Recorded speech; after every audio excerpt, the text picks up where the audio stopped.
तुम्हें अपने मन की गहराइयों में शांति को खोजना होगा, शांति के लिए संघर्ष करना होगा।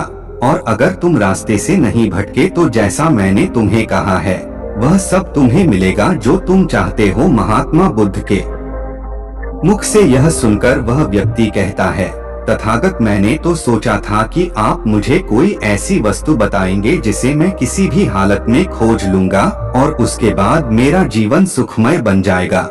इस दुनिया में ऐसी कोई चीज जिसे खोजा नहीं गया उसे तो खोजा जा सकता है, लेकिन मैं अपने मन के भीतर कैसे जा सकता हूँ? वहाँ भला कौन सा मार्ग जाता है? वहाँ भला ऐसी कौन सी सवारी जाती है जिस मार्ग पर चलकर या फिर उस सवारी के द्वारा वहाँ तक पहुँच सकता हूँ? इस पर महात्मा बुद्ध मुस्कुराने लगे और उस व्यक्ति से कहते हैं, भंते वहाँ पर कोई सवाल ही नहीं जाती और न ही वहाँ पर मनुष्य पैदल जा सकता है। फिर भी वह एक मार्ग है और उस मार्ग पर चलना ही पड़ता है। इस पर वह व्यक्ति कहता है, बुद्ध तो आप मुझे बताइए, मैं उस मार्ग पर चलकर कैसे अपने मन के भीतर की शांति को खोज सकता है?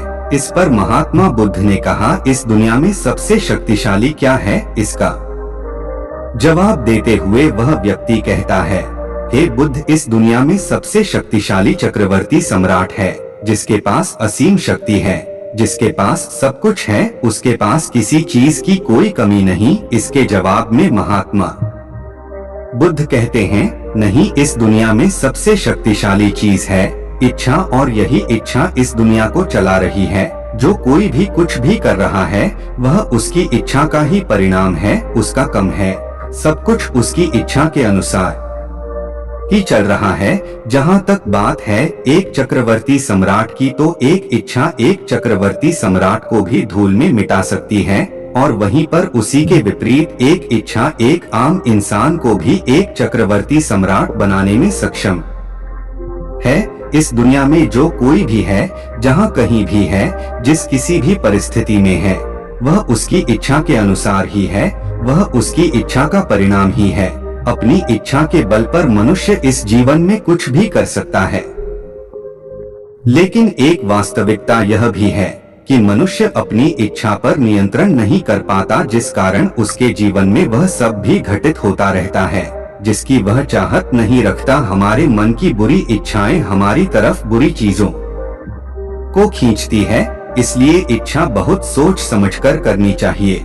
हमें अपने जीवन में क्या चाहिए यह केवल हम अपनी इच्छा से ही निर्धारित कर सकते हैं। इस पर वह व्यक्ति कहता है, हे बुद्ध, तो क्या मैं अगर यह इच्छा करूं कि मुझे अपने मन के भीतर की शांति मिल जाए, तो क्या वह मुझे मिल जाएगी? तभी महात्मा बुद्ध कहते हैं, भंते, इस दुनिया में सबसे शक्तिशाली इच्छा अवश्य ही है, परंतु फिर भी मनुष्य न जाने अपने जीवन में तरह तरह की इच्छाएं पालता है, लेकिन वह सारी इच्छाएं उसकी पूर्ण नहीं हो पाती। जानते हो क्यों? क्योंकि उस इच्छा को पूरा करने के लिए एक और चीज की आवश्यकता पड़ती है, और वह एक चीज की कमी मनुष्य के जीवन में हमेशा बनी रहती है। क्या तुम उसके बारे में जानते हो? इस पर वह व्यक्ति कहता है, नहीं बुद्ध, मैं नहीं जानता वह क्या चीज है। तभी महात्मा बुद्ध कहते हैं, भंते, संकल्प, संकल्प के बिना इच्छा व्यर्थ है। संकल्प के बिना तुम चाहे कितनी भी बड़ी इच्छा क्यों न कर लो, लेकिन वह कभी पूरी नहीं हो सकती। संकल्प जितना मजबूत होगा, तुम्हारी इच्छा भी पूरी होने की संभावना उतनी ही अधिक होगी, और संकल्प जितना कमजोर होगा, तुम्हारी इच्छा भी उतनी ही कमजोर होगी। इस पर वह व्यक्ति महात्मा बुद्ध से कहता है, हे बुद्ध, तो इसका अर्थ यह हुआ कि यदि मुझे शांति पाने की इच्छा है और मैं इसे पाने के लिए दृढ़ संकल्प करो, तो क्या मुझे वह शांति मिल जाएगी? तभी महात्मा बुद्ध कहते हैं, भंते, संकल्प भले ही इच्छा को शक्ति प्रदान करता है, परंतु इच्छा और दृढ़ संकल्प होने के बाद भी व्यक्ति अपनी मंजिल तक पहुंच नहीं पाता, क्योंकि वह राह में भटक जाता है और फिर थक हार कर वह अपने संकल्प को त्याग देता है और अपनी इच्छाओं को छोड़ देता है। क्या तुम जानते हो ऐसा क्यों होता है? इस पर वह व्यक्ति कहता है कि बुद्ध, मुझे नहीं पता। तभी महात्मा बुद्ध कहते हैं, क्योंकि किसी भी मार्ग पर चलने के लिए उस मार्ग के ज्ञान का होना बहुत आवश्यक है। और यह ज्ञान हमें उस मार्ग पर चलकर ही मिल सकता है, ना कि केवल बैठकर सोचने से। और जब हम उस मार्ग पर चलते हैं तो हमें छोटी मोटी दिक्कतें, समस्याएं, परेशानियां आती ही रहती है और हम उन छोटी छोटी समस्याओं में फंसकर रह जाते हैं और हमारा संकल्प टूट जाता है। हमारी इच्छा उन छोटी छोटी समस्याओं के सामने कमजोर पड़ जाती है और हम उन समस्याओं के सामने घुटने टेक देते हैं, हार मान लेते हैं और हमारा पूरा का पूरा जीवन फिर उन्हीं समस्याओं के इर्द गिर्द घूमता रह जाता है और हमारा पूरा जीवन वहीं पर समाप्त हो जाता है। इस पर व्यक्ति कहता है, हे बोर्ड, मैं आपकी बातों को समझने का बहुत प्रयास कर रहा हूँ, लेकिन मुझे आपकी सारी बातें समझ नहीं आ रही। कृपया करके आप मुझे साफ और स्पष्ट तौर पर समझाने का प्रयास करें।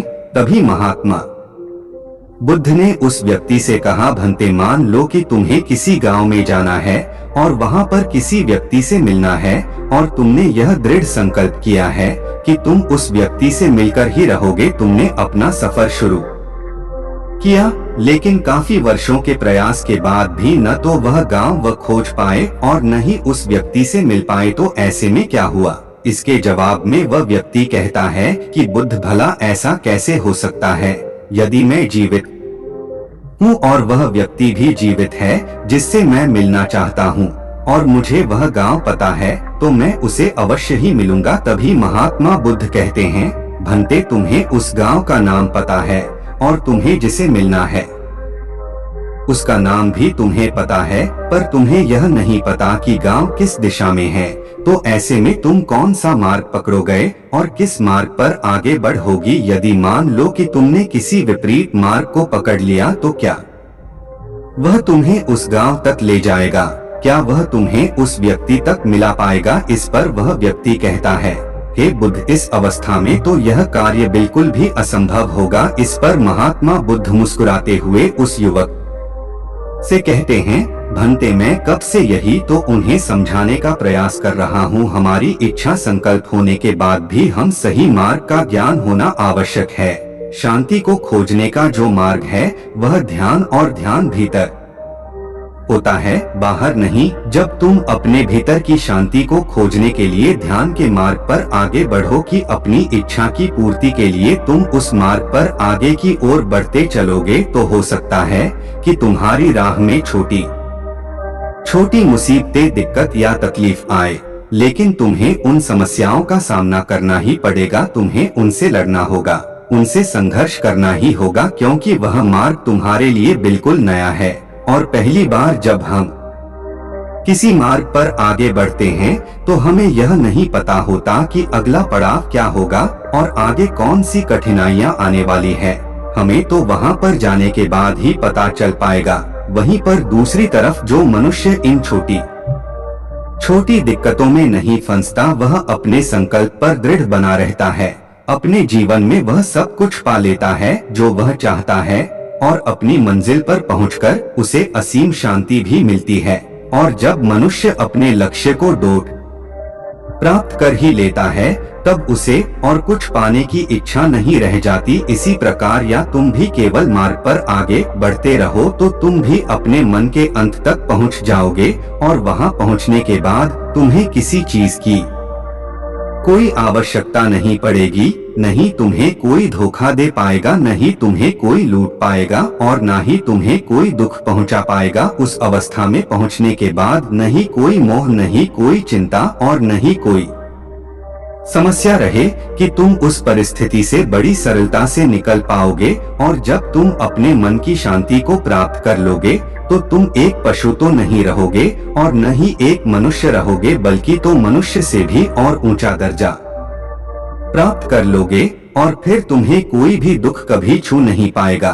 फिर तुम्हें किसी चीज की कोई परेशानी नहीं रह जाएगी, नहीं तो भविष्य की चिंता होगी और न ही अपने बीते हुए भूतकाल की। तुम तो बस अपनी शांति में मग्न रहोगे और तुम्हें किसी प्रकार का दुख कभी छू तक नहीं पाएगा। महात्मा बुद्ध की यह बात सुनकर वह व्यक्ति महात्मा बुद्ध के चरणों में गिर पड़ा और महात्मा बुद्ध से कहता है, हे बुद्ध, आपकी सारी बातें सत्य है, मैं आपकी सारी बातें समझ चुका हूँ।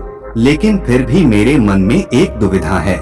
मेरे पास क्या ऐसी कोई चीज नहीं रख सकता जिससे मेरी सारी दुख, सारी तकलीफें, सारी कठिनाइयां हमेशा हमेशा के लिए दूर हो जाएं? इस पर महात्मा बुद्ध मुस्कुराते हुए कहते हैं, घंटे, यदि तुम बाहरी दुनिया से कुछ अपने पास रखना चाहते हो तो तुम उस शांति को पाने का प्रयास छोड़ ही दो, क्योंकि तुम कुछ ऐसा पाना चाहते हो जिससे तुम्हारी समस्याएं कभी समाप्त नहीं होंगी बल्कि और बढ़ती चली जाएंगी, क्योंकि तुम्हारी समस्याओं का समाप्त होना संभव ही नहीं हो पाएगा। और जानते हो ऐसा क्यों है? इस पर वह व्यक्ति कहता है, थे बुद्ध, पर ऐसा क्यों? इसका जवाब देते हुए महात्मा बुद्ध कहते हैं, भंते, क्योंकि बाहर तो पहले से ही शांति है, चारों ओर केवल शांति ही शांति है। हमें तो बाहर की शांति नजर आती है, लेकिन हमारे भीतर की शांति हमें नजर नहीं आती। और जो शांति हम बाहर की ओर देख रहे हैं वह बाहर नहीं बल्कि हमारे भीतर ही है। इसलिए जब तक तुम अपने अंतर को ठीक नहीं कर पाओगे तब तक तुम बाहर कुछ भी नहीं कर सकते। जब तक तुम्हारे भीतर सब कुछ ठीक नहीं होगा तब तक बाहर कुछ भी ठीक नहीं हो पाएगा। इतना कहकर महात्मा बुद्ध शांत हो गए और वह व्यक्ति महात्मा बुद्ध की बातों पर विचार करने लगा। उसके पास महात्मा बुद्ध के बताए गए रास्ते के अलावा और कोई मार्ग भी नहीं था। उसने दृढ़ संकल्प लिया कि वह अपने भीतर की शांति तक पहुंचकर ही रहेगा। उसने ध्यान के मार्ग को अपनाया और आगे की ओर बढ़ने लगा। अब वह व्यक्ति अपनी तक पहुंचता है या नहीं, यह तो उसकी संकल्प, उसकी इच्छा शक्ति और उसके मार्ग में लगातार आगे बढ़ने पर निर्भर करता है। उससे यह भी समझ आ गया कि मनुष्य का जीवन पशुओं से बुरा नहीं है, बल्कि उसे जैसा जीवन मिला है वही सही है और उससे वह और बेहतर कर सकता है।